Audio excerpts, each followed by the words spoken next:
What's up, Ragin Nation? How's it going? This is Alex. You watching a Ragin Ronin review. I got a review for you. Last Thursday, 8 p.m. was the very first showing of The Hunger Games Catching Fire, and I was there for it. Super excited. In fact, The Hunger Games Catching Fire was my most highly anticipated film of 2013. Even more so than The Hobbit, The Desolation of Smaug. I was never a fan of The Hunger Games, okay? I never even knew it was a book, alright? So when I saw the first trailer for the first Hunger Games, I was like, oh, okay, that's interesting. I've never heard about this. And then later on, I saw on my Facebook feed a lot of people were posting the trailers, and then they were saying that, oh, I can't wait because I'm a big fan of the book. So that's when I realized it was a book, and then there was a lot more and more hype surrounding it, and then I decided to just buy a ticket for the very first showing of the first Hunger Games based on hype, not knowing what to expect, okay? And then after I watched it, I instantly became a fan. In fact, I saw it twice in the theater, and I got super excited for The Hunger Games Catching Fire. Now, I never read the book for The Hunger Games Catching Fire. I don't intend to, just because, or I never intended to before the movie because I didn't want to spoil the movie. But I did read the book of The Hunger Games after I watched The Hunger Games. One of my followers from the Ragin Nation sent me one. It was very nice of her. I really appreciate that. I read it, and then it was kind of different in the sense that they left out some stuff from the book, which is kind of normal because in a 2-hour movie, you can't always fit everything that's in the book, right? But a lot of people were saying that, you know, it's a great movie, but they left out some stuff from the book. But I just feel that whether they added that in or left it out, it doesn't actually matter because it's still the same movie. The stuff doesn't really add that much more value to the overall movie feel. So with that being said, I never read the book for Catching Fire, and if they left some stuff out, I won't even know. So because of that, I'm giving you a very unbiased review of this movie. The Hunger Games Catching Fire will be completely unbiased review, have no knowledge of the book. I'm going to review it as a movie, okay? So there you have it. Moving on with the review, this movie, Catching Fire, continues where they left off, of course. It's a continuation of the Katniss Everdeen story, and Katniss and her family are now living in, you know, they're living in the rewards, okay, after winning the Hunger Games. They live in a nice house, but it doesn't really feel all that great because Francis Lawrence, the director, gives us a really cold feel for what it's like to live in these houses. It's really not all that much different, except that they don't have to worry about food and poverty and living because they're living in what they call riches, but it's really not that much different from where they are living. And that's the sense, that's the feel that you're supposed to get. And what, of course, happens in the movie Catching Fire is, of course, the Hunger Games. The Hunger Games happens once again, but the twist is that Katniss and Peeta are back in the games, and that is really unfortunate for them. It drives her crazy because, you know, that's not what she wanted, of course. She thought she was completely done with it, and unfortunately it's happening again. Of course it has to happen again, otherwise we won't have a movie, but that's not the point. The point is that it's happening again, and they have to once again survive, and there's you know, all kinds of new developments. But one thing that I really want to point out about what I liked about the Hunger Games is not just about the characters, but the developments of the characters, the development of the new relationships, the development of current relationships, these new characters and how they develop. Like, even characters that we've known as being a certain way. For example, Prim. She's a very scared little girl in the first one, but she's developed to be more desensitized to this sort of thing, and I really like that. I like how these characters have evolved. Katniss has become more of a stronger young female. I mean, young woman. Okay, a young female heroine. All right, I like that about her, and I like that Peeta, he's more likable this time around. I thought he was a bit of a brat in the first one, I'm sorry to say, but I felt that I kind of like Peeta, because you see the chemistry between the two, between Katniss and Peeta, and it really, really works, and I want to see them, you know, make it through.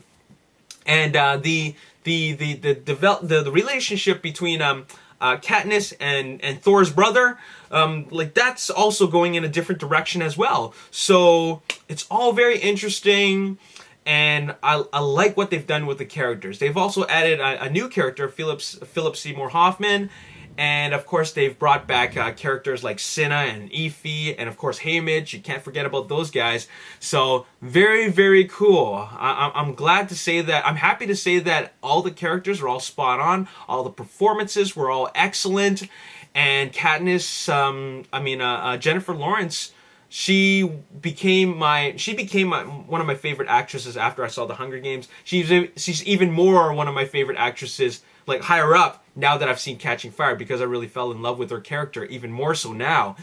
Now, with regards to the story and the direction, I love the new direction. I love the new director, Francis Lawrence, who directed I Am Legend, who is no stranger to the survival genre. He really brought his own flavor to the mix, and I felt that, even though the Catching Fire has the very exact same structure as the very first movie, you got the district, the reaping, the capital, and then of course the arena. It's the exact same structure. He manages to make it very, very different in terms of keeping us completely engaged from beginning to end. That's how I felt. I was completely engaged in the movie. There's a lot of anticipation before the arena. Some people might think, all the action's in the arena. Well, that's not true.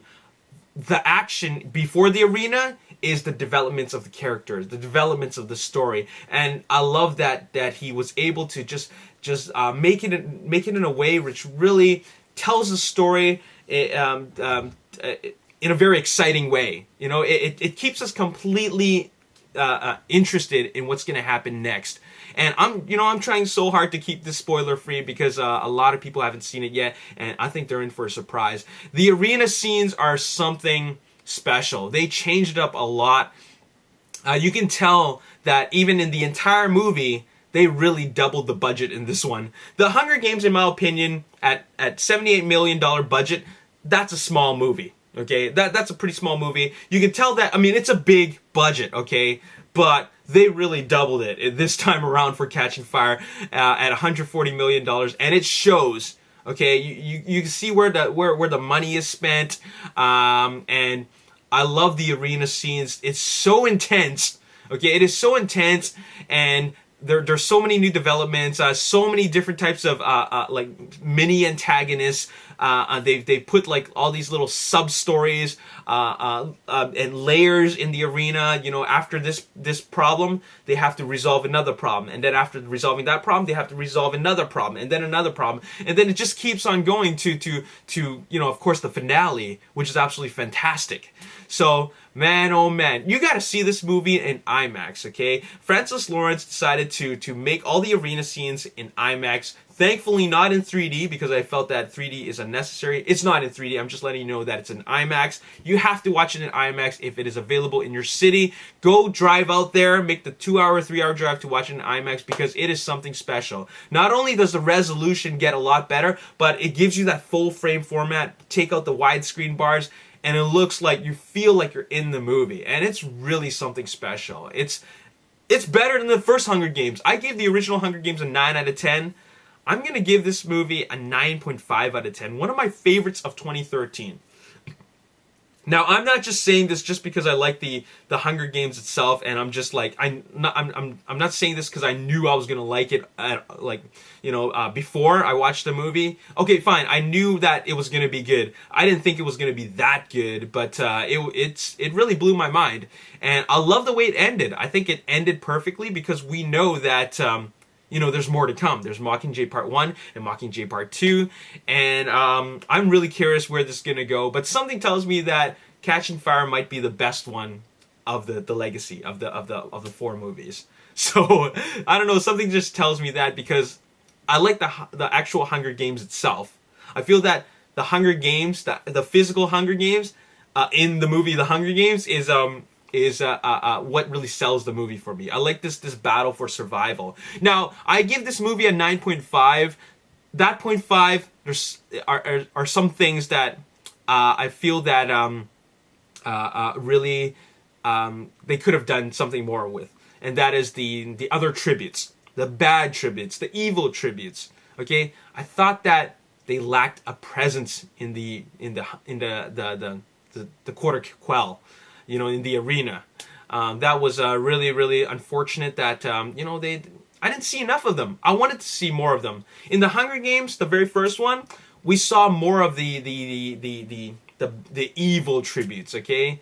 This time around, I felt that they built up the evil tributes, but we don't really get to see a whole lot of them, which is quite unfortunate because I wanted to see how Katniss would deal with them. All right, so there you have it. That's why I'm giving it a 9.5 instead of a 10 out of 10. It's a great movie, near perfect movie, one of my favorites of 2013, and you must check it out. It's a great movie. All right, and there you have it. Stay tuned for my spoiler chat. It's the next video after this one. I got to do a little bit of a spoiler chat for the Hunger Games Catching Fire because I have some questions and I wanted to talk about some stuff specifically throughout that happens in the movie. All right, there you have it. As always, if you enjoyed this video, hit the like button, subscribe to the YouTube channel, like me on Facebook, the Ragin Nation. Also follow me on Twitter at Ragin Nation. My name is Alex Yu. Thanks for watching. Peace. Like the baboons and the poison gas. You know what I'm saying? So. Really, really unfortunate. You know, in the very first Hunger Games, we got to see, you know, those other tributes.